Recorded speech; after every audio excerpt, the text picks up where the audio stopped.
India के दिल में बसा हुआ है एक छोटा सा गांव सिंधौली। यहीं पर 2005 में पुरातत्वविदों को एक ऐसी खोज हुई जिसने इतिहास की दुनिया में हलचल मचा दी। जमीन के नीचे दबी हुई थी एक प्राचीन सभ्यता समय के साथ जम गई। इन अवशेषों में थे रथ, हथियार और अलंकृत कब्रगाहें। ये खोजें एक विकसित समाज की कहानियां बयां करती थीं, लेकिन इन्होंने एक जोरदार बहस को भी जन्म दिया। क्या सिंधौली के लोग योद्धा थे? युद्ध से जुड़े हुए रथों की खोज ने इस बहस को और हवा दी। ये सिर्फ साधारण गाड़ियां नहीं थीं, ये जटिल डिजाइन वाले बड़े ही जतन से बनाए गए वाहन थे जो ऐसे लोगों की ओर इशारा करते थे जिनके पास उन्नत तकनीकी कौशल था। आग में घी डालने का काम किया रथों के साथ मिले हथियारों ने। जमीन से तलवारें, ढालें और हेलमेट निकले जिनकी मौजूदगी से सिंधौली के लोगों के योद्धा स्वभाव की पुष्टि होती दिख रही थी। बहस छिड़ गई, दोनों ही पक्ष अपने अपने तर्क दे रहे थे।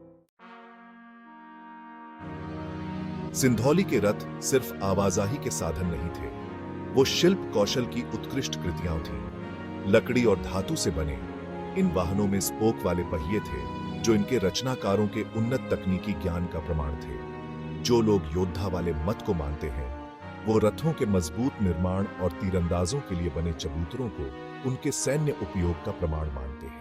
हालांकि कर्मकांड वाले मत के समर्थकों का कहना है कि रथों की अलंकृत सजावट और उनके पहियों पर बहुत ज्यादा घिसावट के निशान न होने से पता चलता है कि उनका इस्तेमाल किसी समारोह में होता था। रथों के उद्देश्य पर बहस इस बात पर प्रकाश डालती है कि पुरातात्विक साक्ष्यों की व्याख्या करना कितना चुनौतीपूर्ण होता है। लिखित दस्तावेजों या प्रत्यक्षदर्शी खातों के बिना हम अतीत को जोड़ने के लिए उसके बचे हुए टुकड़ों पर ही निर्भर हैं।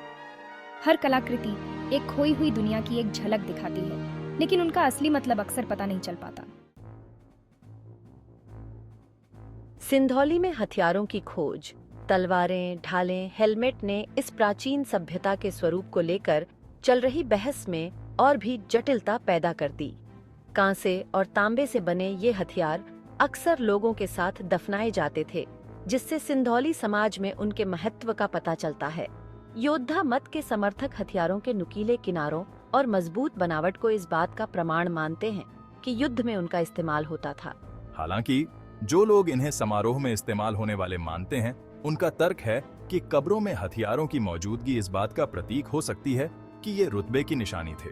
सिंधौली के हथियारों पर बहस रथों की बहस की तरह पुरातात्विक व्याख्या में संदर्भ के महत्व पर प्रकाश डालती है। एक ही कलाकृति का अलग अलग संस्कृति और समय में अलग अलग अर्थ हो सकता है जिस समय में इसे बनाया गया था। सिंधौली के लोगों के दफन करने के तरीके उनकी संस्कृति और मान्यताओं के बारे में और सुराग देते हैं। कई कब्रगाहों की खोज, जिनमें से कुछ में कई लोग एक साथ दफन थे, ने उनके अंतिम संस्कार और मृत्यु के बाद के जीवन को लेकर उनके महत्व पर प्रकाश डाला है।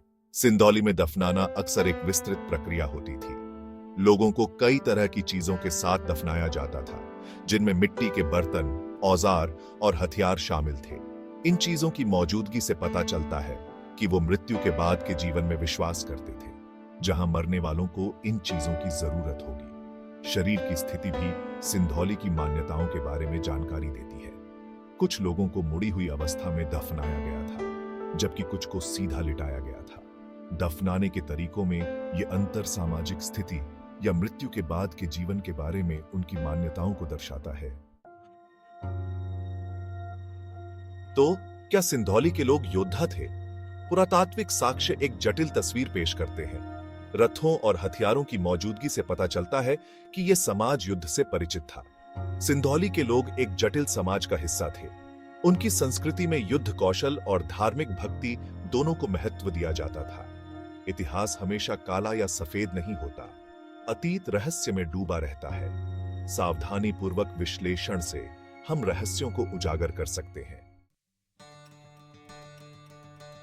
सिंधौली की खोज ने भारत के प्राचीन अतीत में एक नई खिड़की खोल दी है, जिससे एक ऐसी सभ्यता का पता चलता है जो पहले की कल्पना से कहीं ज्यादा जटिल और तकनीकी रूप से उन्नत थी। सिंधौली के लोगों के असली स्वरूप को लेकर चल रही बहस पुरातत्व विज्ञान की उस स्थायी शक्ति का प्रमाण है जो हमारी जिज्ञासा को जगाती है। जैसे जैसे पुरातत्वविद सिंधौली के खजानों की खुदाई और विश्लेषण करना जारी रखेंगे, हम इस गूढ़ सभ्यता के जीवन और मान्यताओं के बारे में और भी जानकारी मिलने की उम्मीद कर सकते हैं। हर नई कलाकृति मिलने पर, हर नए विश्लेषण से हम मानव इतिहास के इस दिलचस्प अध्याय को समझने के एक कदम और करीब आते हैं।